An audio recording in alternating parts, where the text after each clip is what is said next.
are so excited to have Mrs. Erin Stetzer in the house from Erin Stetzer Homes. Yes. And I found you probably about maybe 6 months ago.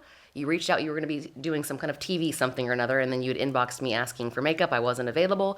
So I told you to call the store or whatever it was, but I clicked on your name to see who you were, and instantly I was hooked on your videos. Yeah, so thanks for fitting me in. I was desperate, and I probably wear as much makeup as Sean.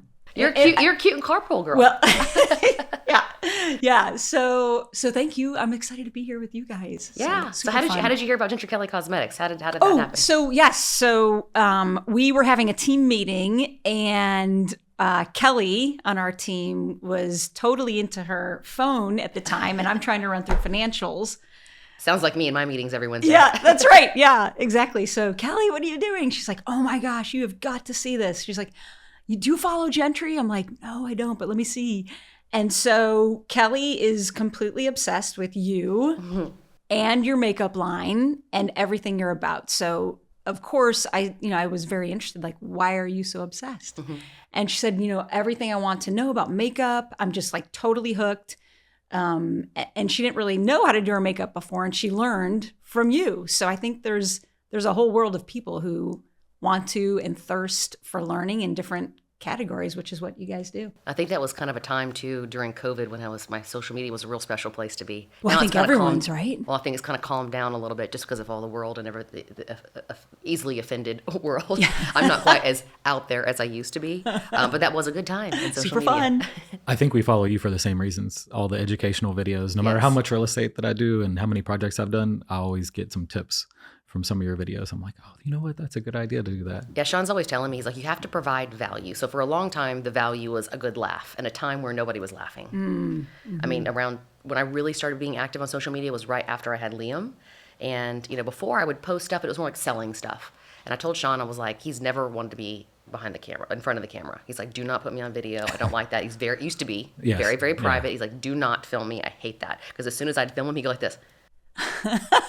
That, or I'm like, don't put our house on TV, on social media. Don't do this. Don't do it. Don't put this. And now on. Look at him. And I don't care. I'm like, over time, I'm like, it doesn't matter. Yeah. But I started opening up the camera more in our home, and at that time, Brian was actually filming a little reality show for us that's on YouTube called Brush and Needle? I don't remember the name of it. But we did maybe like 12 to 16 episodes. And, around that time I told Sean, I was like, if I'm going to do this, you have to do this too. So that's when we started opening more up on social media. But yeah, kind of reeled it back in a little bit compared to what I used to. Because I just want that little bit of privacy where before it was like, pants off, everybody saw everything, But anywho, what we like about yours is providing the value. And that's what Sean has been, pushing for me for a long time. He's like, people want to know how to do things. And that's, your world is makeup. Do more makeup, how-to videos. But for me, it was always getting it perfect, getting the light right, having the right camera, having the right everything. He's like, don't worry about all that. It's going to be imperfect in the beginning and just keep going. And that was something interesting I thought that you said this morning when you came in, is that you don't do cuts. Mm-mm. You just have someone hold the camera. If it's a trim carpenter, there you go. Yeah, it is. And start filming. Right? Because we live in a world of being efficient too. Like ultimately, I'm here to serve our clients, really, right? I'm not here to make videos. And Instagram famous. Right. So, and it's fun. And the intent is to be helpful and share what we know. And it all started, it just goes back to when I first started building, I'm so intrigued by the doers. Like if you actually walk into a home and sit there and watch and process how they think through how to make something, it's pretty awesome. And you can tell they've done this hundreds and thousands of times. And then once they have their groove, just to watch them methodically work through it so easily is just so intriguing to me. I feel the same way too. What I notice, with Sean and I, because Sean is the one who really does this. I also take on some projects myself, but he's the guy with the plan. He's been doing, 100, probably with commercial included, 200 projects in his life. And I'm just kind of there for the show. So I feel like you, I love watching all the little details and how it comes together and understanding the processes. Something I've learned from your page is getting your plan up front. And that's something that we didn't do with Kirby. And we were the ones managing it. We were the GCs. That's why all my hair turned gray. There's a lot of spray on hair. It's a lot of gray. But one of the videos that I watched last night as I was studying up is how with you, pretty much everything is planned from stage one, room by room, with the designer, with the architect. And it's just getting the little details and setting up little I'm gonna call it specs, but little examples for everyone. We don't do that. Mm-hmm. I'm going to start doing that. Our next project, I'm going to have more of a plan. We're going to do it room by room. And I think that's what makes you so amazing at what you do, especially with the custom home and the difference between custom and the track home, as you explained online too. I mean, I think that's, the attention to detail and working with your trades. Tell us more about that too, and how you make sure that, if you're not there that day and you're managing another project, how do you feel confident that it's going to turn out the way that, you and the buyer and the designer envision? Yeah. Okay. There's a ton to unpack there. So just to give you a brief kind of history. So when I started in building, I started in production home building, which is you're out in a neighborhood. That's where most people start anyway. Yeah. And it's a great place to start because you learn systems, you learn, you have to show up for meetings, you have to memorize, memorize what they would call, sort of a sales script. I was never very good at that part, but also just learn how to build. And so it was a great place to learn, but they also load you up. Were you in sales in the beginning, or were you on the project management? Project management. Okay. So, yeah. So I was hired as a project manager back then as a superintendent, right? So okay. I just built So how homes. long ago was this? Probably 25 years ago. And what led you to applying for that job? I want to hear from the very beginning how you even ended up in this 95% all men's world. Okay. So I have to rewind a little bit more. Back to growing up. So no one in my family built homes. It was just not part of our world. So mostly business and lawyers and doctors and blah, blah, blah. But I did play basketball in college at a Division I level. And so I remember sitting down at the table. I was a sophomore and I played every sport at that time, right? So like soccer, softball, track, cross country. And I was sitting there and my dad was like, "Hey, do you want to play in college?" And I was like, "I don't think I can. Mm-hmm. Like, I don't know." And he's like, "Well, it's not a question. Like, can you? Like, do you want to?" I mean, physically, or you just didn't really have it and you just keep going with it? I didn't confidence. Like, I had no idea. I'm playing basketball in Cleveland, Ohio, in this sort of small town, and I didn't know that scholarships were available. And so he just said, "That's not my question. My question is, do you want to do this?" And I said, "Yes, I want to do this." And he said, "Well, a couple things we need to do. One, you're going to stop playing every other sport and you're going to play basketball. And two, that pickup court over there that's 3 miles away, you're going to show up every day and you're going to play against the guys."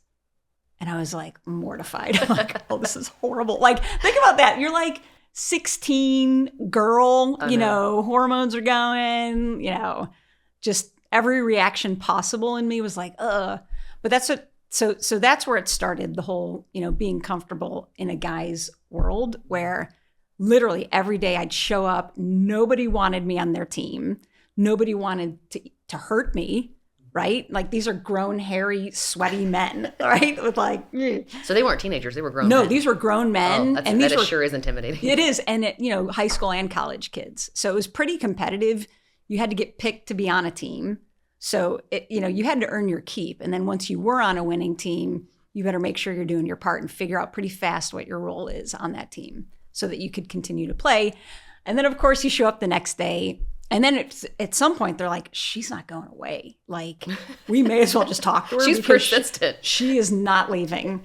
So then it was fun, made some friends. And then we started to, then I learned the value of teamwork, where you have to earn your keep. You got to do the work. There's nothing free in life, right? Yeah. Nobody gives you anything. So that was the whole kind of, I was really comfortable in a guy's world per se, and really comfortable knowing that because I earned their respect, I respected myself for that.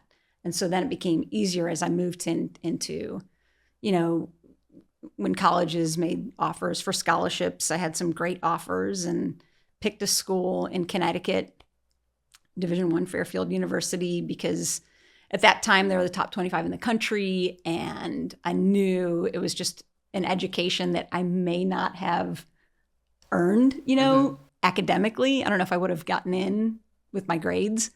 So I leveraged basketball to then go to Fairfield. So then how did you choose your major once you were in? Or what was your major? Finance. Okay. So I didn't know what I was going to do, but in Connecticut, we're surrounded by, back then, like the Lehman Yeah. Brothers Yeah, and New York City. And so, had the internship at Merrill Lynch. And so finance was just everywhere. And I figured it's probably something that could be good in the future if I ever do start a business. Are you glad that you chose that now? I am. I wish I would have taken more finance. I took a business classes, and finance was one of them. I remember being very challenging, but I wish I would have taken more, and that's one of the things that... Yeah, I think that's super helpful. There's only a handful of things you need to be successful in life, and leadership and management and finance and a couple other things, and you don't really need a bunch of extra school. And so I think that would be super important, especially what you ended up doing. It's probably a huge help. Yes, or at least the confidence to understand numbers and... Because they don't teach that. I mean, we don't learn No. that in, up through high school. No. Unless you're choosing those classes as a major or as your electives. Yeah. And Sean and I both feel him stronger than I, that the education system is, it needs a disruption. It does. When it comes, because he wants to, teach a nation of... How does Well, that saying go? Not build any leaders not followers, or however that saying goes, but teaching them how to be self-sufficient and the things that we didn't learn. Wait, tell me more about that. Can Probably you? too long of a story. Maybe another time. Yeah. He just wants to open up some kind of school for kids to go to Yeah. that's more like business based, Uh-huh. and something they could do is like a private school, but for high school, to teach them real life shit. Love that. That when you get out Yeah. there, you're not like, what the hell is a loan? How do I do my taxes? Like, people should be prepared to do these things on their own. I feel like and only that's what's hire people missing. to supplement that. Yeah, that's what's missing is, you're taught none of it. And my parents didn't teach me. And so you just 18, you turn 18, you go out there, you're like, well, how do I buy the house? I mean, I don't didn't even know how to like- open a bank account without it's my like- parents teaching me. And so I you wanted know? to go buy a house and try to flip it and make money. And then I'm like, well, how do I do it? Like, who do I go call? I didn't even know what a mortgage was. I didn't know anything. And there was no internet. And I, Right. We're That's 185 right. years old, so there was no well, there was yeah, barely a YouTube. No, well, this is It was for musicians, pre having access to information. And so nowadays, the stuff that you do, a lot of stuff that other people have available online, you can skip that whole learning curve. But I feel like that's still lacking to where people they have no clue when they get out of high school on anything about life. And it's not their fault. It's just like their parents may have not taught them. Their parents may have not known to teach them. We will make sure Liam knows these Yeah, things. we're gonna try to do our own private teaching program for Liam. He's gonna go to elementary school, but after that, I think he'll end up Homeschool. well, Oh, I love technically it. a homeschool. I'm gonna hire my own private teachers in my own program, and so Yes. You see these videos on like Instagram of the dad that teaches his like 4-year-old girl, what an interest rate is and how you multiply what's APR or whatever. That's what we want to be able to do with Liam too. Have him. That's so smart. yeah. We just don't want to do nothing, kid. We want to definitely Real world. set him up for success and hopefully take over our businesses one day and really understand by the time he's 18 how things are really done. Not just like a blinder and hand holding. I do not hand hold him. I don't do it now. The nannies do, but not me. I don't. I make him do things himself. He was taking out the trash at 10 months old. Did you see those videos? I didn't see those, but I will go find them. I will show you the video of Liam taking out the trash 10 at 10 months months old. old. 10 months old, yes, carrying the little bag around. He learned to walk. I was actually looking at videos just this weekend. He was learning to walk at 9 months. He was doing pretty good at 10. By 11, he was running, and he was taking out the trash. I would like tag Hefty. Hopefully get him Interesting. picked up. Downstairs, over those, what are those black rocks called? The Greystone, crushed Greystone or whatever. All the way to the trash can. Did you ask him, or did he just say, "Hey, that's He just trash"? wanted to help. I wanna-" He's still like that. He wants to help. Like he was helping Dad hang some curtains this weekend. Like he just really enjoys helping and being a part of it. He was a late talker though, so everything else he was advanced at, and then his talking was super late. And Like so, 3.5 before Yeah, he started 3.5 maybe before he even started saying anything. Curiosity driven. I don't They know. say if they're an early walker, then they're a slow talker. It's Well, kind of like a thing. Plus he's a boy. Plus Spanish. He knew Spanish before he knew it was English. a dual language. Interesting. Yeah. Yes, So that's that, great. that really confused him because we didn't realize until the nannies were gone for the weekend one time, and Sean and I were home with him, and I was speaking to him in English, and he was like looking at me, and then I was like, "This MFer doesn't know any English. Hold on, let me say it in Spanish." And then he got it, and I was like, "Oh my God, our kid doesn't know any English." 'Cause he was with Rosa all day, But then now he's he's at Primrose, and so he's around.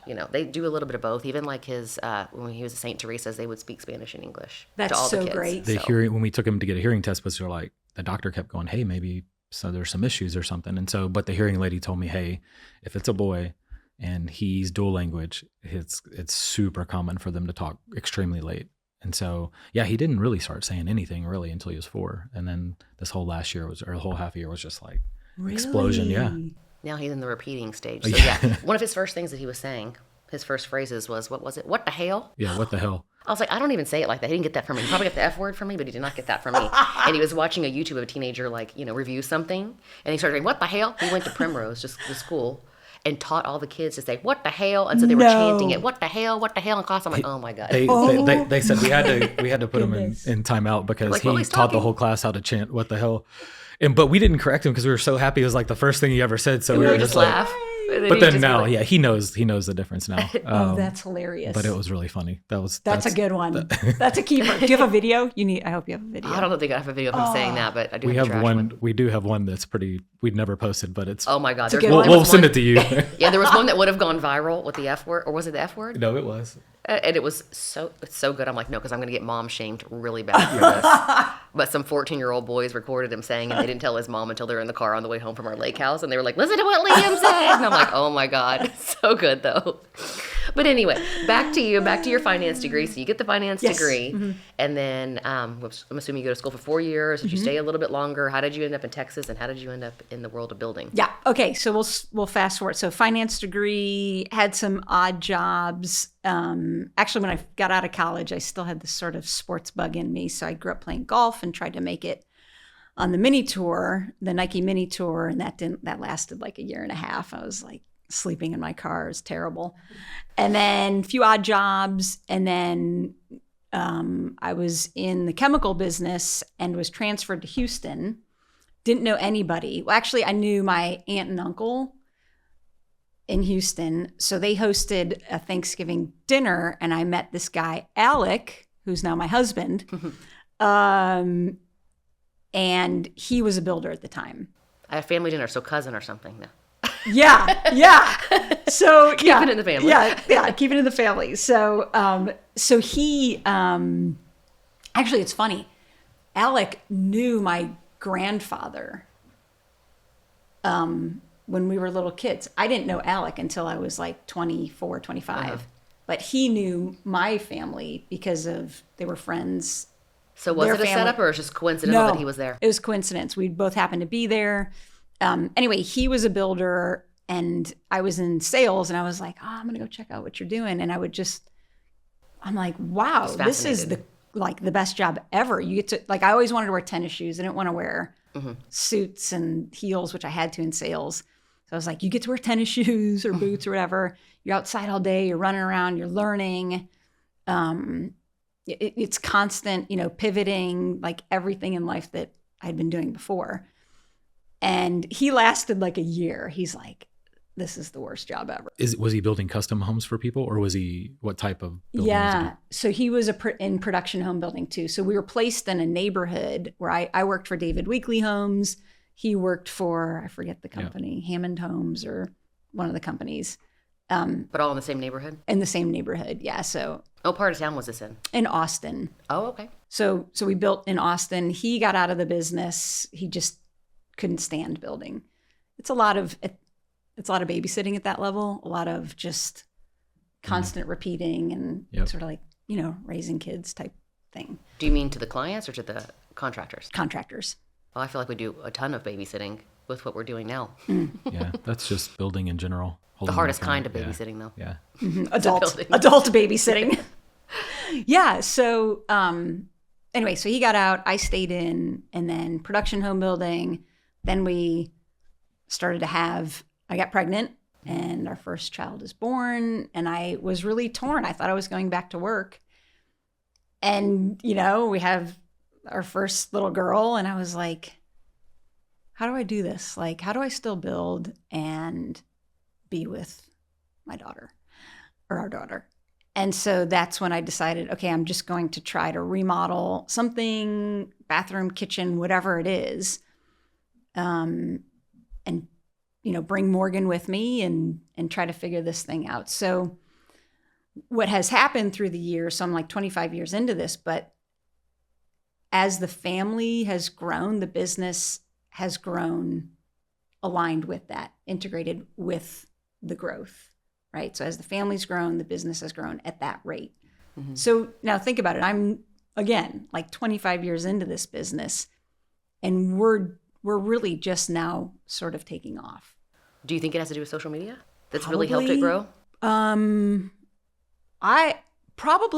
think with social media, people get a feel like for who you are, right? Yes, so like I you're going to throw an 100% agree. F-bomb, Yeah. right? And Sean's stoic. So then you guys balance each other out, right? So The opposite for sure. I don't know. He's got a potty mouth just like I do. He just keeps it on the down low. I don't know. I have a condition. it's not filtered yet.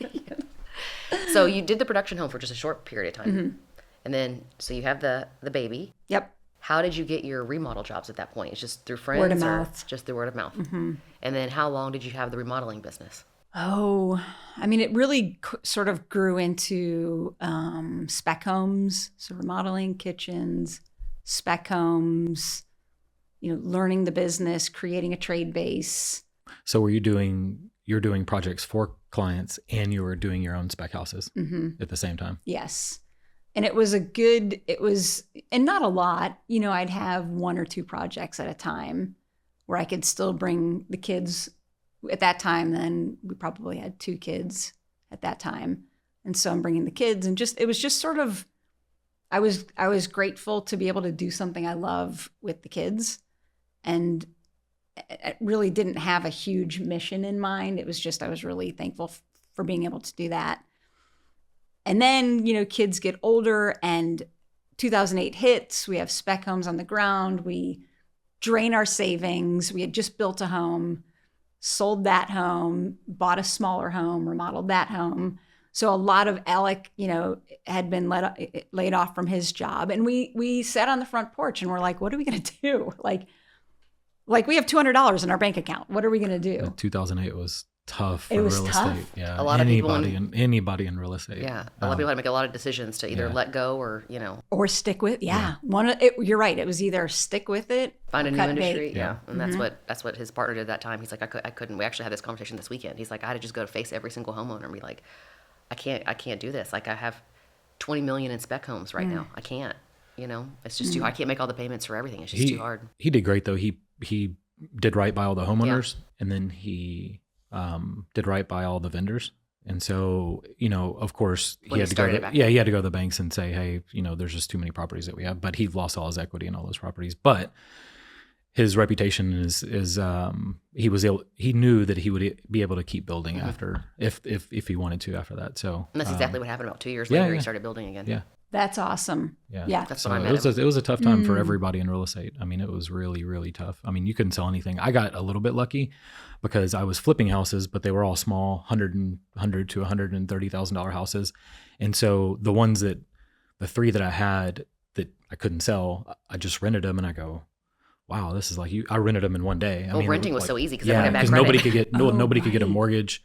Nobody could get. I mean, it was really bad. But they were also $1,200 a month houses, $1,300 a month houses, and so it was really easy. And then I go, wow, they rented this easy, but now I can go buy houses for $60,000 and then rent them for $1,300 or $1,400. That's a good deal. And so that's how I got into some of the single family stuff. Was the crash of 2008. Yeah, like, you were solving a lot of problems for people, truly. So whenever you were doing the specs or after 2008, were you able to eventually sell the specs or? We did, Well, what happened in that? I want to know what happened in that moment of the $200. What decision did you guys make? What did you do? Yeah, so we immediately sold the home that we had just built. And luckily that went under contract pretty quickly. So we could at least, then buy a smaller home for our family, right? So we're covered in terms of a little bit of time there. And then with the spec homes, I just kept dropping the price and then, show up at the table with money. So you lost on that last spec lost big time. But it was great because it was also a changing point for our family. So long story short, before I knew Alec, he had cancer and he was reaching stage 4 cancer. And so, when we got married, we didn't know if we could have kids. He had testicular cancer. And so then we started having these kids, and it's just a great time in our lives because we didn't know what our options were. Well, when we get to this major struggle point, I just said, he had been laid off. I was like, I don't know what I'm going to do.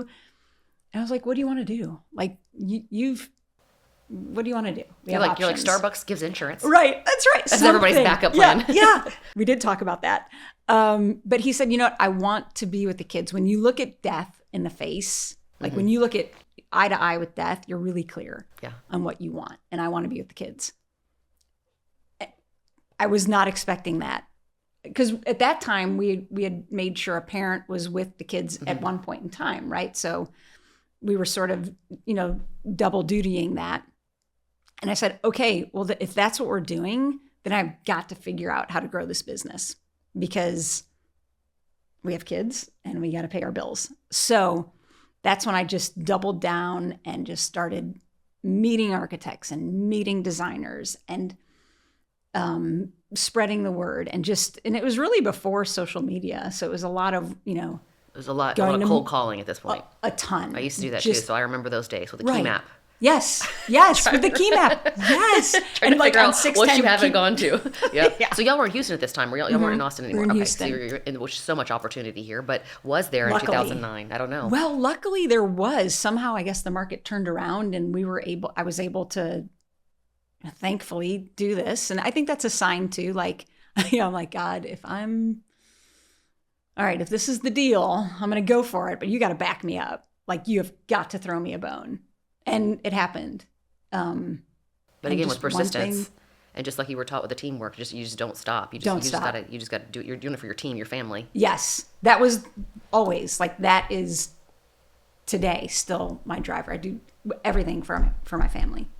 You guys do too. So you understand the drill. So you pick up these jobs, you're doing remodels. How long does the remodeling go for?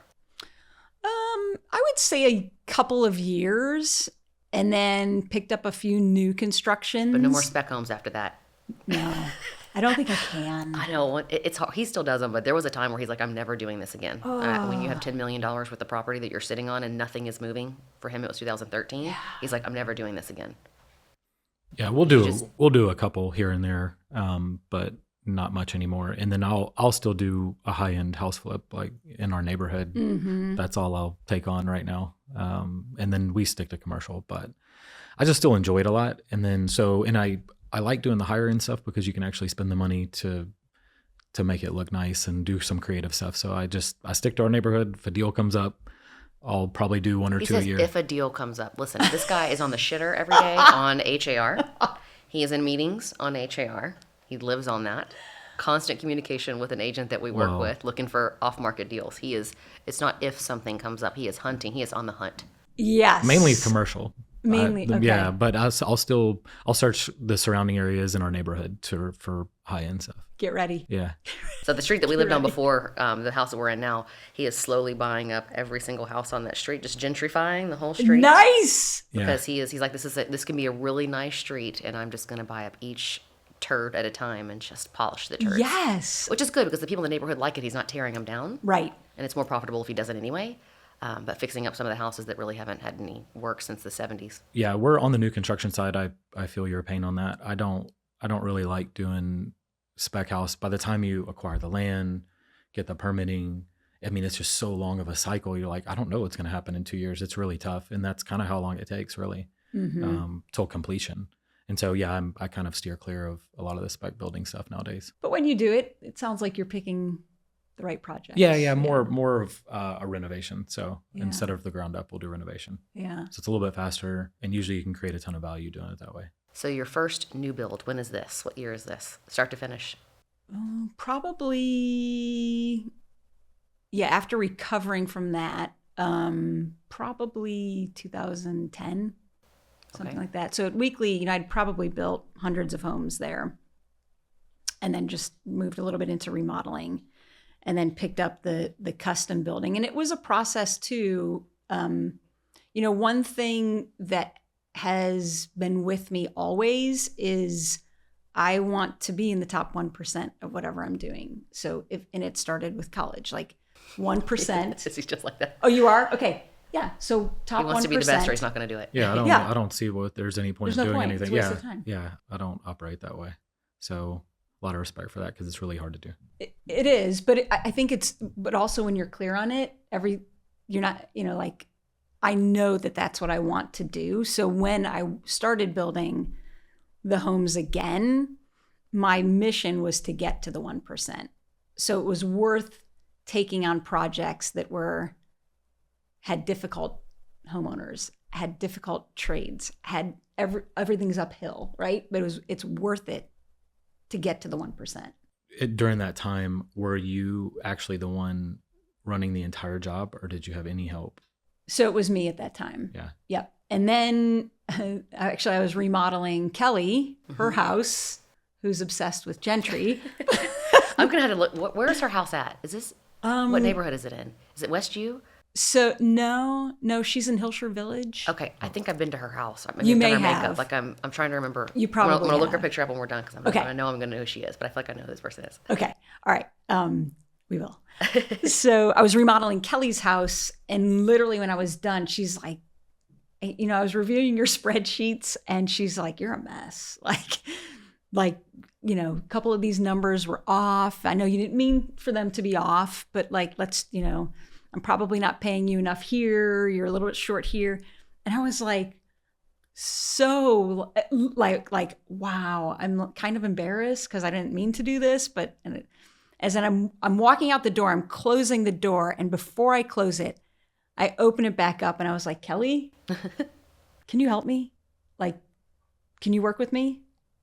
And she's like, yes. And Kelly, by the way, was a gas trader, Rice MBA. Okay, I was about to ask. Way overqualified, had her own maternity clothing business, really just above and beyond my level. So she's like, yes, let's do it. And so that's when I could really start to build the business, because Kelly was handling the money and making sure our cash flow is at least rebounding from, where we were before. And then I could focus on getting new work, and it just continued, to go uphill from there. I think this part of your story is what changed and made you what you are today. That is your pivotal moment right there, because this is where so many builders get stuck. It's money in, money out, and hope for the best, and they don't know what their receivables are and payables. They have no clue. And that gets most of them in trouble because they get so upside down and they had no idea where they were at, which is probably where I was like that for a long time until Kimberly came on board as my COO. She was acting CFO kind of. I didn't have POs. I had paper invoices stuck to the wall, actually that wall right there. And we called it the Wall of Fame. And that's how we knew what was coming in. I didn't really know. I always just kept a little extra padding and hope for the best. But until you have somebody get you organized to really know what each project is doing, where the money's coming from, where the money needs to go to, that's probably the key to success for you right there. You're exactly right. Because I remember when Kelly sat me down, we had been working together for a few months, and she's like, do you want to know how much you made on that house that you just built? Was it like $5? It was $42. $42. Because you just on $1 million home. You just get so wrapped up in the everyday and just keeping it going, and you have to have someone help you with the numbers. Also, Yes. when you're building, where a lot of people get in trouble, it's just a ton of change orders. You end up doing something for the customer because you're like, oh, I'll take care of it, no problem, and they are the ones that changed it. But if you're not diligent, there goes all your money out the window. Yes. If you're not charging half the change orders, if you just forget about some, if you're just too nice and you give some. It's a combination of all of that. And then that's where a lot of builders get in trouble. I mean, it's really, you have to be, especially building custom houses, because everything's a change order, right? Almost. And no matter how much you plan, there's always oh, we want a different tile. Oh, we want this. And if you don't charge for it, there's all your money out the door. Yes. So that's exactly right. So then, I've always been a systematic person, process and systems, especially in sports. The university owns you, right?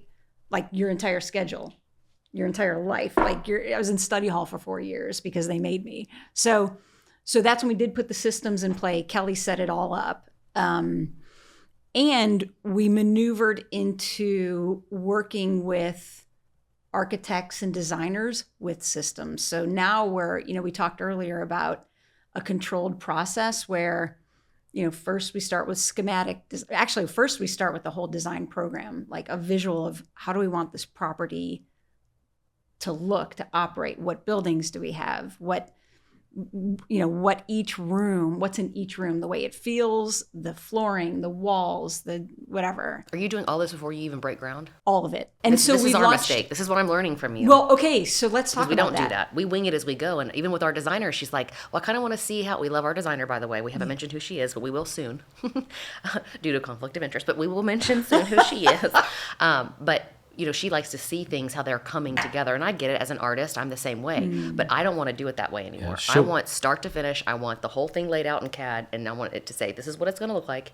Here's everything. Here's every piece part that you need. I saw something taped to the wall where you had every tiny little piece of material that was in that room, so all the trades could see how it was going to come together. Mm-hmm. So that before that, you didn't do it that way until you met Kelly. Then you started to do it this way. That's right. So life-changing. Life-changing. That's right, because systems work. They just do.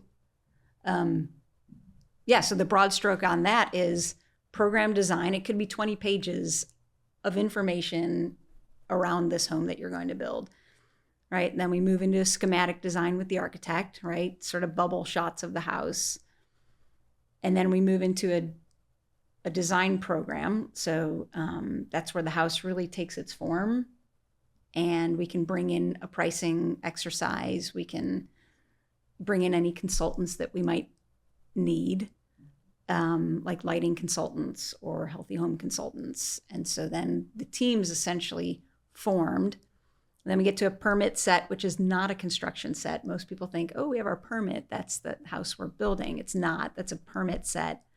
And then we get a construction set. And so all of this it can take 6 to 9 months just to work through that process. But when we start, we hear about the dreaded change orders. Well, when we actually take all of this time up front to align the team, to align the materials, to align the schedule, to align the budget, when it's go time, it's actually really enjoyable. And it's a great experience for our client, architects, designers, and us. How do you communicate this to your client? We don't work with the end buyers. Very, very rarely does Sean do that. I think 2014 was probably the last one you did on the Betty Jane houses. Yeah, we don't do any more of that. How do you communicate to them and explain to someone who's not in building or construction and doesn't understand that, you give them the timeline. I watched your video on timelines, 2 to 3 years, whatever you said you're able to get within 2 months of that, plus or minus. Mm-hmm. And then they want to start doing the change orders. And then that has to go through re-permitting sometimes. So we work really, really hard to ask the right questions up front. And if there's any, like we're sitting at this table, we're all reading each other, right?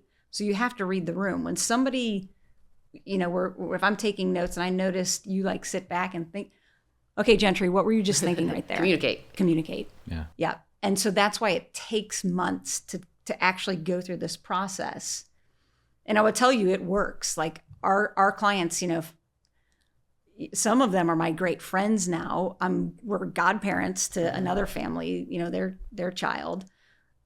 And it's because we did all of that work up front. And yes, there are things that happen during construction. The styles change. They see things on Instagram now, and they're like, oh, I want to change this entire room. I like this better. And you're like, for the love of God. Yeah, but that's what set you back 6 months. It cost you about $20,000. And so that's it. That's it. That's the conversation. Like, okay, that room was attic space, but now you're thinking about making it your meditation room. This actually happened. We're walking a house on the weekend, and the owner was like, "Oh, what are we going to do with that space up there?" And I was like, "I don't know. What are we going to do?" Well, I don't know. After you get your occupancy, we can talk about it. Yeah, that's going to change your square footage. That's going to change your taxable square footage. All that changes. Yeah. So we run very, very quickly. I said, what do you want to do with that space? Like, what do you want to do? And so very quickly we huddled up with the architect, us, homeowner. We ran numbers, we ran time frames. We said, okay, to actually, and we needed a catwalk to get to that room. So we're looking at $150,000 minimum to do this. Is that something we want to pursue? We thought about it, and they're like, yeah, let's go ahead and do it. And then I said, okay, well, now I've got to figure out how to make up time on this, right? So I've got to figure out, hustle on the engineering, right? So we had to engineer this catwalk. We had to re-engineer the flooring, which is okay, because there are things in my head I'm running through on the calendar. I can keep if it's a big home, we can keep people working on the other part of the home. As homes are, as we get to like the 5,000 or 6,000 square foot homes that in this world would be smaller, then you lose time because there are only certain. They can't work on top of each other. Right. So that does come into play, how the size of the home and, who we have available to work at that time. So you're giving them all the information up front. Right there. To make the right decision. For sure. So that's what cuts down on all the at each other's throat type stuff. And it probably saves you and them so much time and money. It does. When there's a plan compared to where you were at before you met Kelly. For to sure.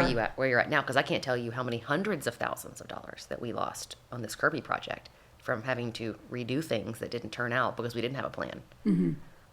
So going back to the very first question that I asked you, we got sidetracked because I wanted to hear about your background too. But just the little stair lift, what do you call it? I call it toe kick. That's not right. Riser.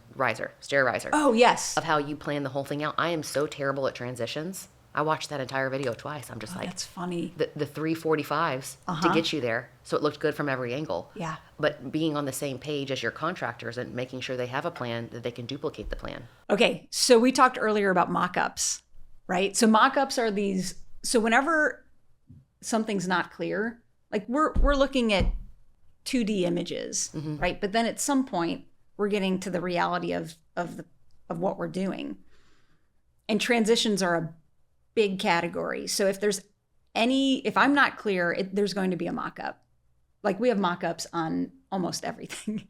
So, and everyone on our team, all of the trades understand that that's the business model we're in. So if we ask for a mock-up, we're going to see a mock-up. And I was also wondering how annoying that is for them that you require this mock-up. There was a wooden mock-up first, and then there was the tile mock-up, and I'm like, oh my God, I'm sure this contractor wants to shoot her right now.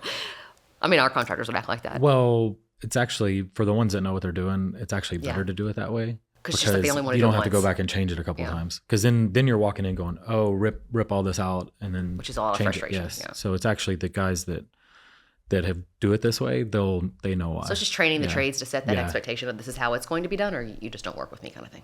Right. And also they do want to do things one time. They've trained me, like, Erin, let's get it right. We're going to do it right the first time. So I've actually learned that through them.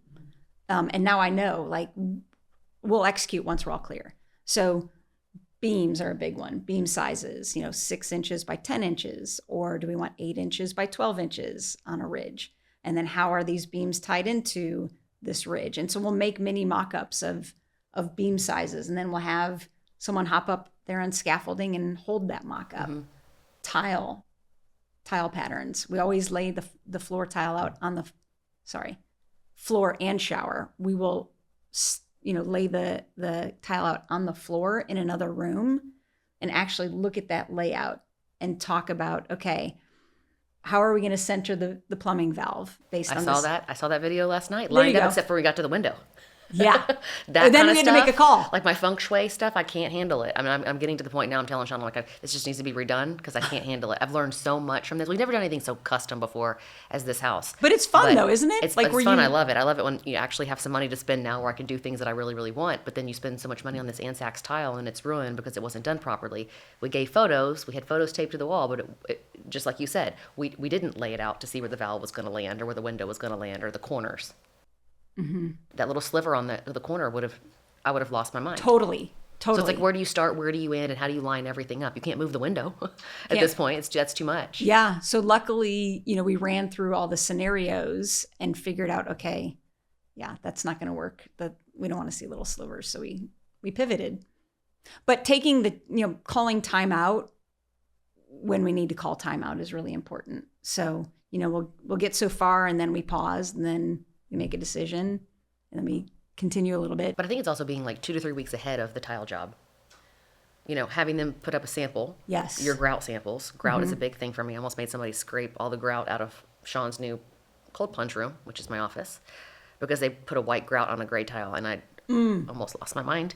But I think that's a good idea to have the grout samples laid out, let it dry, let them think on it for a couple of weeks before you're ready, not waiting until the tile is in to then do the sample, to then wait to then, pushing everything back 2 weeks, keeping it, Yes. because we had the tile and plenty of time where we could have done that, but we didn't. Right. And I think too, people have like or clients need like at least a 2-week absorption. Their absorption rate is about 2 weeks. So if we can, while we're working on one shower, we'll put the grout in, then we move over to the next shower and we'll put the grout in, and they're walking the home, and then they're ready to make a decision. So I think it's pretty hard for people to make decisions on the spot, like at a weekly meeting. And it's really unreasonable for me to ask them to do that. So that's exactly right. So we will prep in advance. They can take a look at it. I mean, handrail iron mock-ups take weeks, sometimes months, to work through the different, like the spindle sizes and the texturing and all the details that go into that. So we do need to allow at least 2 to 4 weeks for these decisions. And I think going back to, the name of the podcast, Success Formula, I think this is your formula for success, is preparing, planning, having the plan as far as you can plan in advance, doing each room, giving them an opportunity to brew on it without pushing your schedule behind. I can't imagine the scheduling. Right. And how do you keep this organized and managed? Like, did I hear something about a Bible? Oh yes. Okay, Does so each that's a project good have a example. Bible? Yes. So we did this. We built this home, and Studio McGee was the designer. Reagan Andre Architecture, they're the architects, and we were the builders. And what's interesting is Studio McGee's in Utah, and the architects are here in Houston. So How did you guys all get in this project together? yeah. Oh, how did we get together? So I don't know if I've ever asked that question. Just the owners client just came interviewed to you and us. said, okay. Yeah. So the owners were like, yeah, here's your team. I believe, I'm pretty sure the architect and designer were already on board, Okay. and we were the last to the party. So I know the owner was, his name's Jason, and he was really specific about how he wanted the home to feel. They had worked on other projects, and that Studio McGee was the one designer that could actually, he resonated with. Okay. And you feel it when you walk in, like the day after they moved in and the home was furnished, it feels like home. That's pretty tough. I've been watching this house. It's very warm. It is very warm and So inviting. warm. I love the details over the door to the right when you first walk in. Yes. I love everything. I love your spindles that we talk. Yes. I don't know, called kaleidoscope kind of. Is that right? Is that the right word? A kaleidoscope. What is that? Stargazing thing? How it goes up and your little brass Tapered. trim. Like all of that was perfection. Everything came together really nicely. And those were all these meetings. So you asked, like, how did we get all of this to work? So in the very beginning, really at before frame stage, we had a meeting, and the meeting was about, Studio McGee's in Utah, architects are in Houston, builders in Houston. Well, if we want to build this home, in 2 years, we really need to get organized and be ahead of the game. And so we had quite a few meetings on how we wanted to structure the build. And part of the structure as the builder is, give me everything you have before we start framing. Give it to me. Like, we want it. And so we lobbed that out there, and Studio McGee responded like incredibly well.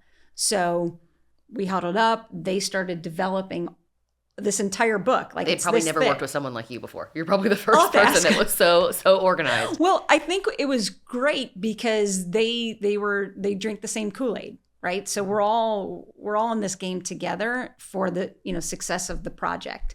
So if that's what this looks like in the end, if we want to get them in 2 years, this is what's required. So we back that out.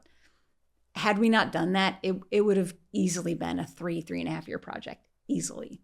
I imagine you literally walking around with this leather-bound book. Right, it's a book like this big and it's this thick. It's 200 plus pages, and that's just the design. This is what we're working towards. You hear this? Take note. I think that homeowners have, if they've never been through a home building process, you don't know how awesome that is to have that available to you, because it'll make the experience a lot better. for the homeowner. If not, it's just such a nightmare. It turns into a 3.5 year project, Yes. plus all of the gray hairs you get from the project, and probably if they do have a spouse, the arguments that they'll get into over that. So I'm sure people appreciate when you come to the table with all the organization and how you work with all the other architects and bring everybody together. And taking the guesswork out of it, like being able to see a picture and seeing how it's all going to come together, in an image or a CAD drawing or whatever, so they can say, yes, that's what I'm thinking. So you're on the same page. Totally. And to supplement that, we had weekly meetings with the team. So they're on FaceTime. Architects there, we're there, and we're going through and we're just walking the home together. Does this look right? Is this what you were thinking? Mm-hmm. Hey, here are some grout selections. It's really hard to pick up on camera. Let us know if you need different angles or different sunlight angles. Mm-hmm. Let us know what you need. We'll get that done. So a lot of like verbal communication in terms of like, are we getting you what you're looking for? And then of course they would fly to Houston and we'd have on-site meetings. Now, I talk about all of this, but there is a cost for homeowners. It's an investment in their architect, in their designer, and the fees associated with it. And so if we look at this as sort of a global picture, great architects will charge anywhere from 8 to 15% of the hard costs of the project. So that gives people sort of an outline of the range of cost. Designers, that one, that range is different based on the designer, but it could be, let's just call it 6% in fees. And then there's all the furniture you need to buy. There are other consultants, lighting consultants. There's the World of Homeowner Rep consultant, and that's anywhere from 2 to 6% of the hard costs of a project. So we add all these up and you're at 27, 28% just in fees based on the hard cost of the project. Which can sound scary and intimidating in the beginning, but if they don't have that, what's the other side? Probably the flip coin. Spending. The flip coin is spending all your money on shit that doesn't look right when it gets in there, and you're like, I can't return it because I installed it. Well, then you tear it out and ask redo us how many it light fixtures we have. If you need any, we've got some for you. Or toilets. It's like an ongoing joke. I just keep buying toilets. I don't know why. I forget I buy toilets and I buy more toilets, and then you can't return them because they've been in a warehouse. But all the money wasted, if I would have had, someone more hand holding us along the way, that would have covered the cost. So that's a the great right point. Way and time. That's a great point. So you're investing up front rather than reacting. It sounds expensive, but it's probably not expensive. But just know the alternative is the alternative is you're gonna spend the money anyways, and it's gonna be a terrible project. And so to do it the right way, it's almost sometimes even cheaper just to do it the right way and not tear stuff out, not redo stuff, not go repaint an entire house. Right. And the frustration too, like homeowners on the weekend, if they just have a weekend or if they're traveling a lot and they only see the house every month or every other month, when they walk in, they want to be like, this is heaven. Yeah. And so it takes an entire team to make sure that we're providing that situation for them. So they're in the house now, right? They're in the house. So yes. Was it 2 years on the dot? It was, I think it was about 2 years on the dot. Yeah. That's pretty good. Yeah. It's either 9. It was close to 2 years. Yeah. Right when all the building costs were just really shooting up there too. Yeah. It's so interesting. And we could have a long conversation on building costs. That's kind of a tough one when that happens in a very unexpected world that we were in. Mm-hmm. So when did you, at what point in time, we can go back to where we were on, so you stopped doing the specs, you started building custom homes. Mm-hmm. Did they start out within like just smaller customs, and then did it go into these big, longer, huge projects? Yes. So they were small, maybe 5 or 6 or 7,000 square foot homes. But there, again, Kelly was one turning point. There was another turning point where we were approached to build a home, and it was Japanese contemporary, and the architects. Interesting. Yeah, the architects are in Seattle, but the homeowner was like, "We want you to build this," and I was like, "I don't know anything about this. Like, I have to learn how to build this because I probably need to recruit all new trades." Yeah, because the material is totally different for that kind of style. Yes. And I said, here's the deal. Can we go fly out to Seattle? Can we walk a few of these architects' homes? Because I have to learn. There's this exterior siding that's called sushugiban, and it's wood that's burned, and then it's, you wet it down, and then you brush it, and it has all these great benefits. But it's absolutely beautiful. But it's a Japanese technique. So I said, can I please walk a few homes so that I can learn like the design intent when I'm looking at every corner and every pocket door and every hinge and every play on depths in materials and trim and kerf jams and blah, blah, blah, blah, blah. So we took 2 to 3 days, and I have a notebook full of like what I could pick up on, so that when we did go back to then price this home, I'm figuring out, hey, these trades can't do this that I work with right now. I've got to elevate my game. So then I, start calling and just resourcing. Yeah. How do you know what trades even Yeah. do this? So kind of I'd stuff? start with Building supply companies or. Mm-hmm. Yep. Person I'm buying, not so much lumber, but like, we buy material from Mason's Mill, and Brett is our rep there. And I said, I need your top 2 trim carpenters in the whole world. Like, give me their names, right? And so that's where I would start. And then I would, the way we build our teams, we build micro teams. So I talk to the trim carpenter, and I say, okay, you usually follow a sheetrocker. Who is the best sheetrocker? Like, you don't have to fix any of their work. So from those trades, you were then finding who they want to work with. Mm-hmm. Okay. Yep. And so I would put the pieces of the puzzle together, and that's exactly what we do now, where we have little micro teams like plumbing, electrical, HVAC. That's a pretty good tip. I think that's a good thing to try and we do. We always have a hard time with yeah, finding good trades if one's not responding, or one that's goes where you to leverage jail. trades. Yeah. You leverage that, right? Hey, so and so. Yeah. Can you call so and so because they're not calling me back? So when their buddies are involved, like, we're leveraging all of these relationships that they have together. And so did you go to some sort of trade school to pick up all these things, or has everything been on the job?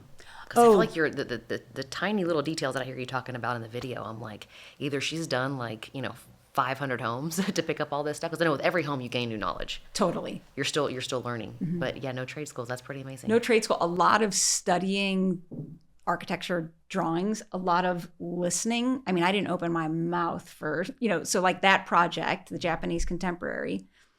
Now we're working with architects of that caliber. And so that's a different type of home in Houston. And I kept my mouth shut, and I just listened and learned and soaked it in and asked trades how to do things. I mean, there is an advantage stereotypically for being a woman on site. Like, it's expected that I may not know how to put that door in that jamb.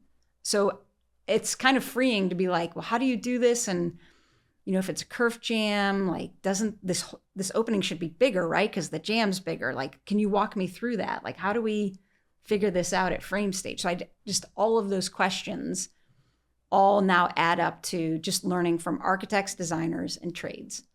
You just have 3. amazing memory where you can absorb all that stuff. I'm too old and dumb. There's not enough space left in my brain. No, or just taking good notes. I mean, it's just amazing that you've been able to retain all of this stuff for such a short amount of time, right? Well, 15 years in the custom. It's still kind of a short amount of time to be able to learn all these tiny little details that just you have from doing in it there. over and over and over again. Repetitive, and then also, for I mean, I'm not as sure. in it as Sean Yeah. is in it, And right? then But also I've been making- around it for 15 years. and she's not telling you all the mistakes that they go through, and then she's like, okay, we can't do that ever again. And so it's like, Right. it's over time. I think you gain all that knowledge. Yeah, I'll ask you about makeup, and then you'll feel really comfortable. I know. I try to always apply that to, when I'm speaking, about something that I do, whether it's on the manufacturing side or the makeup side. I have to kind of, think if this person's a mechanic, I have to answer this question in layman's terms so they understand the same way they would have to explain to me what an alternator means in a car.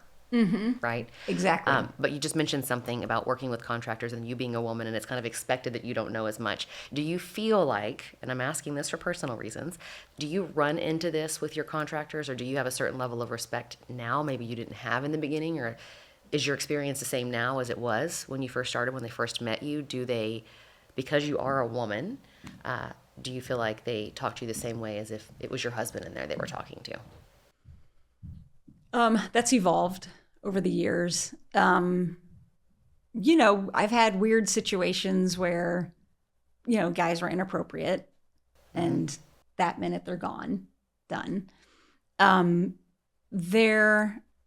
think I definitely had to earn it, the respect. And I think also whoever pays the bills has, they pay attention to whoever is holding the checkbook. That's not my experience. Really? With a lot of contractors Sean's worked for a long time. Some are inappropriate, not with me directly. Only one has been inappropriate with me directly, and I made sure I told Sean immediately, and he just kind of like laughed it off. But I feel like, my three projects, my three commercial buildings for Gentry Kelly Cosmetics, I ran all those myself. Of course, Sean jumps in and helps when needed, but just from watching him, I just kind of knew the processes for the most part. And when it would come to, hey, I need to get a quote on, putting together these hair stations or whatever, and they would come in, take measurements, and before they would leave, they would say, okay, well, I'll get with Sean on the quote. And I'm like, no, you'll get with me on the quote. Kind of side-eye me. I'm like, no, this is my building. This is not Sean's. Sean gave me your phone number, and then they wouldn't believe me still. They would get in their car and they would text Sean and say, hey, your wife is asking for these numbers. I mean, can I get approval from you before doing this? And Sean shots it and shows it to me. He's like, yeah, you're right, But he wouldn't, for a long time, he's like, it's just because I'm referring you. But I'm like, I tell them, I'm the one with the checkbook. I'm the one, but it's still kind of like it's a certain level of respect with Sean that I don't have with them. And even though I treat them very respectfully, I would say, I guess I feel like with some of them, I don't really know how to earn that respect. I think it's a cultural thing where, women just aren't as, respected to be decision makers or checkbook writers. There's there's definitely culture in play. I think part of it though, too, some of my trades, you were saying all that stuff, but they probably didn't want to go around me. Thought that they were going around me or something by giving you a price. So, did it probably happen sometimes? Yes. But it happened with three of them. I know. Or some of them won't even take my phone calls. Yeah. Like if I'm calling and texting and they just won't respond, I'm like, Sean, I really don't like having to involve him. Like I need him to run my projects, right? But I'll tell him, like, hey, I've called so-and-so. I won't say their name in case they're listening. They haven't responded back to me. Sean will call them. Sean will text them. And then immediately they respond. I'm like, why? I don't understand. Like, you are not writing them the checks. I am. Why won't they respond to me? It's not all the time. And it's actually gotten a whole lot better than where I was at when Memorial West was being built. That was a bit of a challenge to get them to even show up. Yeah. So then I kept having to tell Sean, you gotta get on this and help me out here. You referred to me, it's your referral.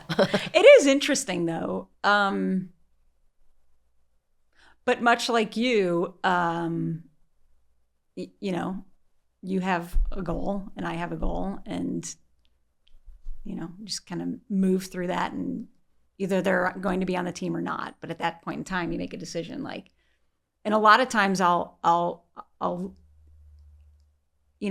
something will happen where maybe someone doesn't show up for a meeting. It's pretty rare, but when it does happen, I'll immediately call them and I'll just say, listen, what just happened is not going to work for me. Kind of setting up the boundaries from the very beginning. And he does not do that. Well, and he just, to him, it's the expectation of the contractor. They always do this to me, right? And I keep telling him, you have to communicate. Like if someone says they're going to be there on Friday, and then on Friday you have to call them by noon, they haven't shown up, and they said, oh, we had 2 rain days this week, we got pushed back. Well, you have to tell me this. You got to communicate with me. For sure. And I will say it's a process. Like now, so getting back to like the phone call I make where they just happen to not be there. In that conversation, I said, this will not work for me. Mm-hmm. And unless meaning we're done. Like, yeah. I don't care how long we've worked together, but we're done. By the second time, we just you're broke out. up. Yeah. Unless you want to get it together and show me that we're going to work together respectfully. And that is definitely, I've been doing that for years. And so I think I also know too, like when I go to a project, the guys know not to like pound me with questions. Like when I'm going to a job site, I'm going to take the first 10 minutes and I've got my list to run. You got to wait. I need to check that, make my notes.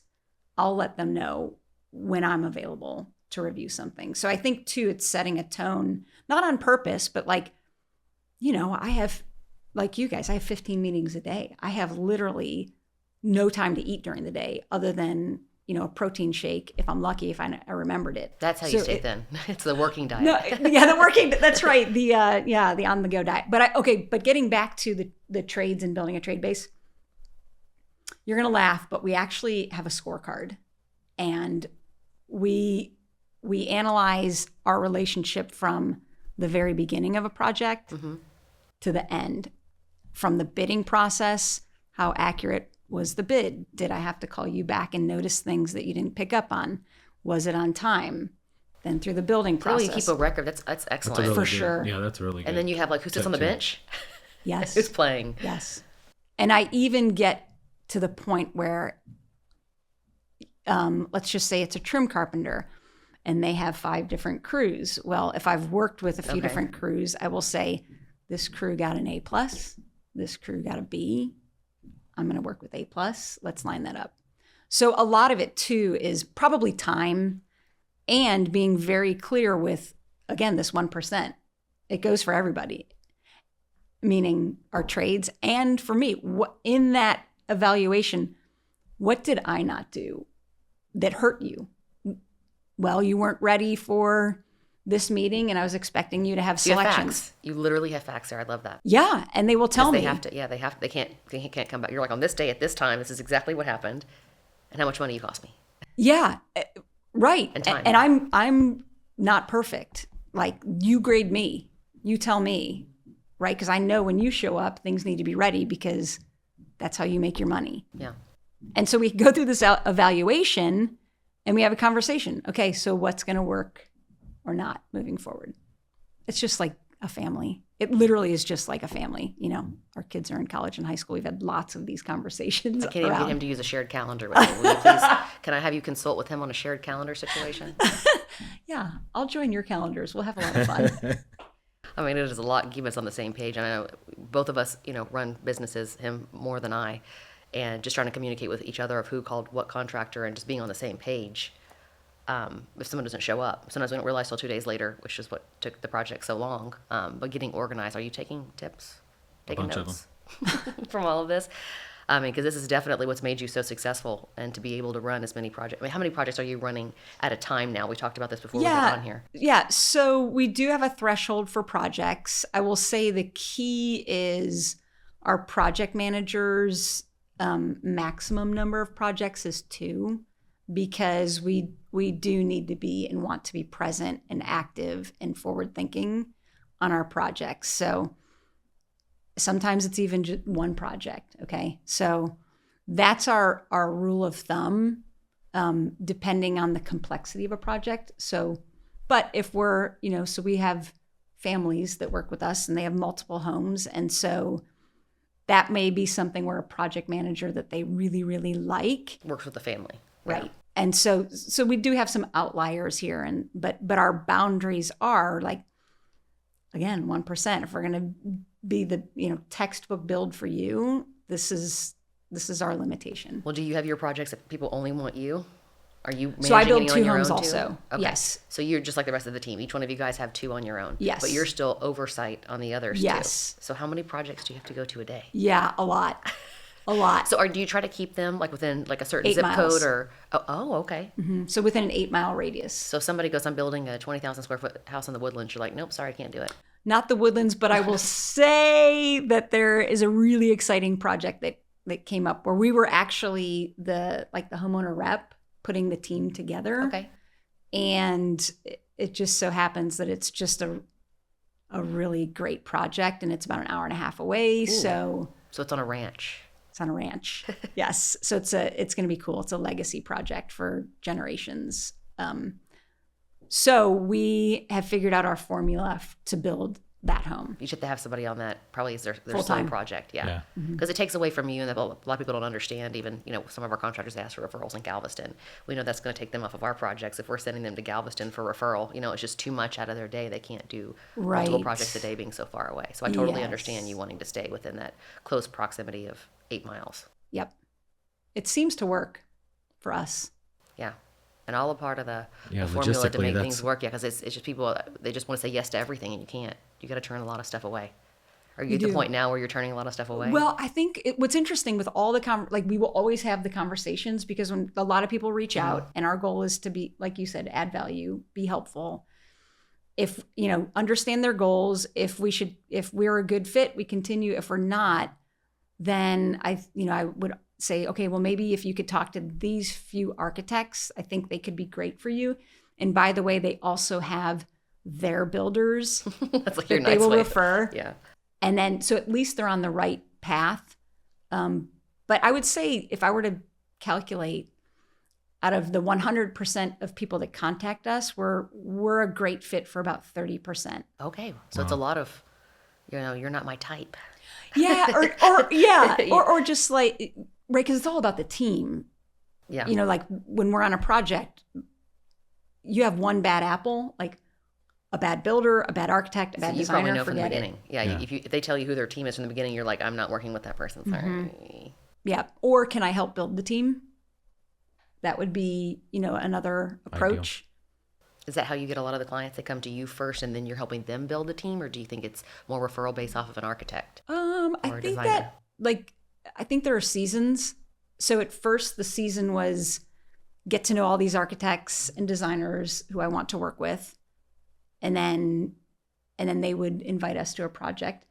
And now it's about, they know how we operate. We know how they operate. So now it's more of a collaboration. Like if somebody brings them a project, they're going to go, we have to work with I think her because she's good. She's the one to do this project. That's right. Yeah. And that's that, Same for you. fit or not. When a family comes to you and you say, we have to use this architect, this is what you want, this is your guy. Yes, Yeah. exactly. So I've seen you post about Blueprint for Success. What is this? What I've seen some reels on you talking about this, or clips from that. Is this for someone who's interested in doing what you're doing, or is this for the end homeowner? This is so interesting. So the intention was just to pull back the curtain and talk about like things we're talking about right now. Like we've talked about how we've designed like micro teams. Like I've never heard of any, that's our formula. And just talk about how we've set projects up really well so that other people can do the same thing, right? Like, why not just share all this? And so that is the intent. What's interesting is we thought it would be mostly homeowners. It's a lot of trade professionals. It's a lot of professionals. And so what we've done is we also have Zoom. We have like office hours on Wednesdays where we have Zoom meetings and bring your questions. We're going to work through these things with you.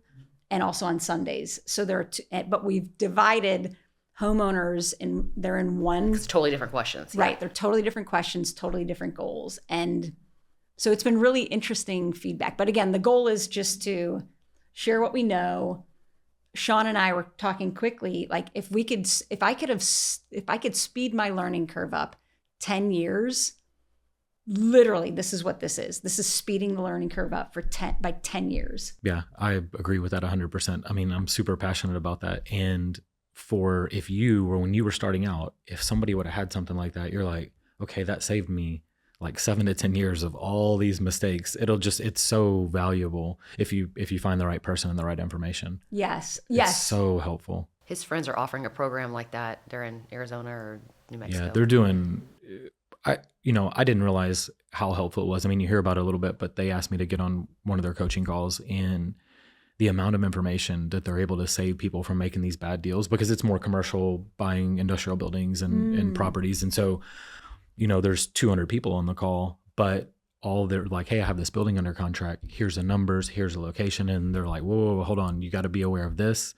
You should, it was such valuable information. I mean, they probably saved those guys for the $200 a month that they were paying. I mean, they probably saved them, $50,000-$100,000 mistake on some of these projects. Yeah. But everyone in the call is picking up on so this. then they're all typing on there. They're like, I have a similar project. So all the Think people are of going, somebody oh, wow, Yes. okay. So when I'm getting them something under contract, I probably should look for this, and I probably should do this. So whenever I saw how valuable that was, it really made me even more interested in it.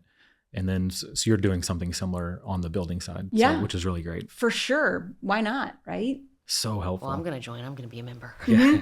So they just pay like a monthly fee to have a membership to be able to be included on these calls, or how does that work?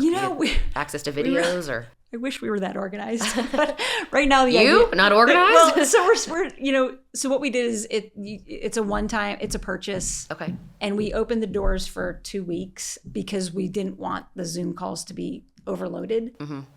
So we closed the doors after 2 weeks, and now we'll go through a 6-week program.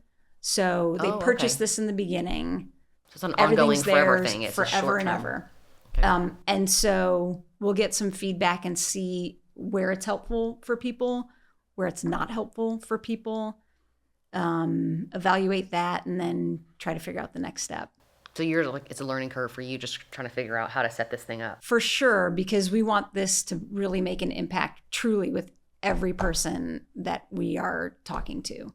And if it is, then we can then refine that. And if it's not, and so far the feedback's been great that it is, but if it's not helpful, then Remove it. we'll shut it down. So puts you back into the 1% of trying now being a teacher and now giving this information out. It's like, I'm trying to be the 1%. So we're going to be as helpful as we can. Yes. It's really awesome. It's also hard to be that consultant, which is what you're doing, while you're still in it. You're in the thick of it. Like, your business is blowing up. You're taking on as many clients as you can, hiring more project managers, right? How do you manage that? I mean, I know you went from doing it by yourself. You got Kelly. How big is your team now? Yeah, so we have 9 people on our team now, which is not huge. No. It's a really efficient. Everybody's maxed out. Yeah, so everybody, but I'm also very careful never to overload us. Like, you guys know, your parents, when you have kids, like, you know the game. You're all in. Like, last night I was up with Katie all night long because she just was like not doing great. So there are moments where you feel like you might be a little bit maxed out, but we make sure that for the main core business, we're keeping it under control. So we do limit the number of projects that we take on. Well, and she's doing her calls on Sunday to pick up on that. So Oh, yeah. when she's Sean does not like people who don't work on the weekends. That's one of his pet That's peeves. interesting. Tell me about that. I don't not. I mean, Working is answering the phone. I get a little frustrated whenever somebody doesn't answer the phone from like Friday afternoon till Monday morning. I'm like, I hate it because I feel like we lose so much time. He doesn't and want whoever team. I'm working with. Yeah. So Well, we're kind of like that too. I had to learn. But I it do over the understand now last- that we have a family now a little bit better on some of that. But yeah, it's tough for me. I don't understand that when people don't just work 24 hours a day. I don't get it. Again, trying to be in the 1%, like when you miss all that information from Friday night till Monday morning, how are you going to be the best at whatever you're doing? Elon Musk whether and Steve it's a Jobs trade or didn't whether take off on it's, Sunday. yeah, it's anybody you're working with. If you can't get a hold of them and they shut down for certain hours of the day, like business doesn't work like that. Building doesn't work like that. No, and I think I've learned to bookend my priorities. So like when the kids were really little, I was at the gym at 2:45 in the morning. Oh my would God. work. But no, I'm just saying I bookend things for my personal things. Like I have to work out or I'm a different person, as you guys know. Yeah. Right. So that has to happen. Then I need to get the jobs organized. Then the kids get up for school. Then when they're little, feed the kids, get them to school. Now it's work time. Did you not have help? Did Bookend. you not have a nanny when you were? Much later on, like much later on. But we had our system, and I wasn't building that many homes. But then you have this whole system in place. So on the weekends, if I'm at a soccer game, then they'll just get a quick text like, "Hey, can I call you back? I'm at a soccer game." See, we appreciate just at least a response to say, "Hey, I'm doing this. I'll get I back to you later." We're totally not agree. unreasonable, but A they don't even response respond at all. is- And that's kind of what I mean. Not necessarily like working all weekend. It's more I of just like don't go to communication bed and until I answer especially every if you're on a single project email, with right. somebody or in business with somebody, like some stuff can't wait. But we do understand. I mean, now that we have a family, it's a lot different and same thing, but we still communicate with everyone all the time. And whether we're busy, we might have to call them back or do something, but they know exactly where we're at and where we are on the project or whatever business deal we're doing. I think it's just super helpful. Totally. And that you care. Like, hey, I can't get to the phone right now. Maybe I can't even get to it this weekend because I'm wherever, but I promise you, 7 a.m. if you're available, let's talk. Yeah, setting the expectation. I do the and same having thing. it. I have to work out really early before everything starts blowing up. And so I know if I don't do it, I won't work out at all. Like I can't, there's no way after work with the kid and stuff that happens at work, you're like, there's just no way. And so I always do it before 5 a.m. or so. And then nobody calls me at 5 a.m., not many anymore. And so I'm able to get all that done and then start my day. She's the opposite a little bit. I don't work. Well, I say I don't work out. Kelly, I work out. I do Pilates with Kelly. She was one of my clients. Get in here because you're going to stiffen up and die.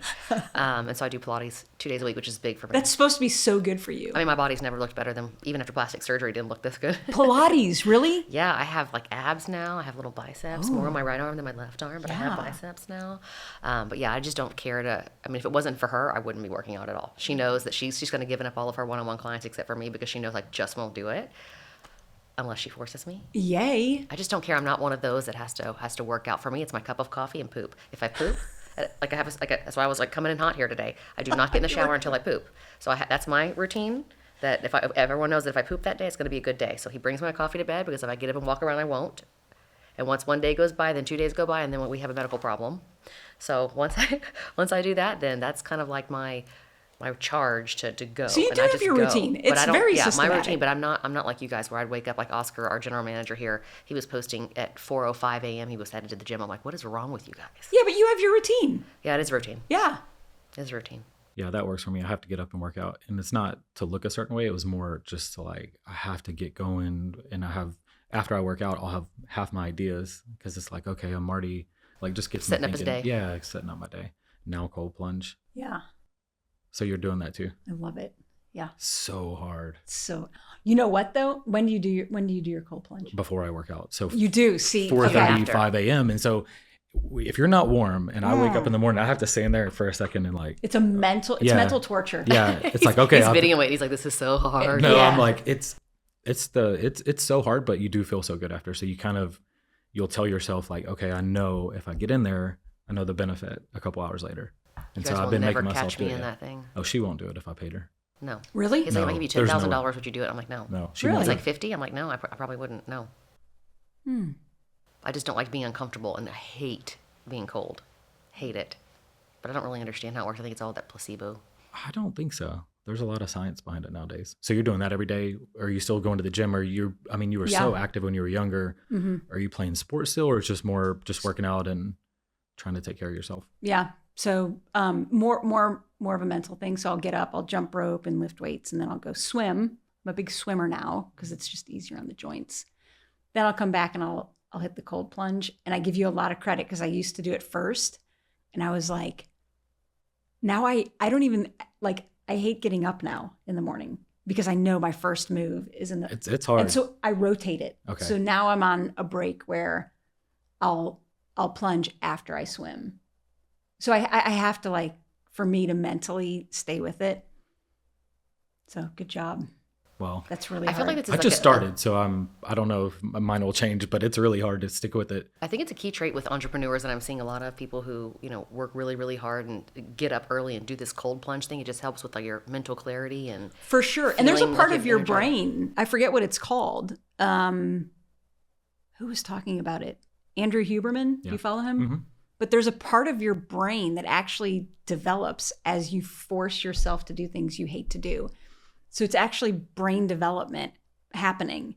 But I think the big thing too is whenever I think I'm going to have like a really hard conversation that day, I'll plunge because I have so much energy around it. And by the time I get out, I'm like totally relaxed about having that conversation. so it does help with anxiety. Maybe one day we'll get you in. I'll bet Never. you would love, I swear, because I hate I don't the think she cold. will love it. Really? Okay, you would know. I don't know. I just don't If we know. move the cold plunge out of my office and put it outside, if I get in there one time, If it was hot, if it was hot outside, she might get into it. Maybe. Can we work this into the social media? no, You doing a cold plunge? can't even imagine doing it. I don't know. Like, When it's I 100 would- degrees? I would be really amazed if she ever did it. You know what? If we got her where she Yeah, was but just not that hot. really hot, I think we could You think probably you would like do it? maybe get her in. What there. if you set it to like, He has it at 45. I was going to say, if you set it to 55, Where are you doing yours at? Like, what's the 46. Mine's 45 or so, or it kind of fluctuates. It doesn't stay exactly Mm. at 45, but it goes up and down. I think most of the science that I've read was between like 38 and 55 or Yeah. something, somewhere That's around what I there. read But too. yeah, so I don't know. So if you start at 55, here we are talking you into Yeah. this. Like, is there any shot at this? No, Yeah. I don't No. know. I don't know if I can ever do it. I'm very headstrong and I don't want to do something. Getting me to even go to the workout was or the hard, gym yeah. was a big deal. This is a big deal. Big She life didn't start change for me. till she was over 40. There you go. And had- Nice. I and didn't really have much of a choice anymore. I just kept And gaining had weight. the kid, and I had to use yeah, some supplements to help with that and start working out to tighten it up so I didn't have the bus driver arms. But you know what? It's fine. But anyway, did we miss anything? I know I had a whole laundry list of questions, and I know once we leave this room, I'm going to have a laundry list more, so we may have to ask you back soon That would be fun. for part 2.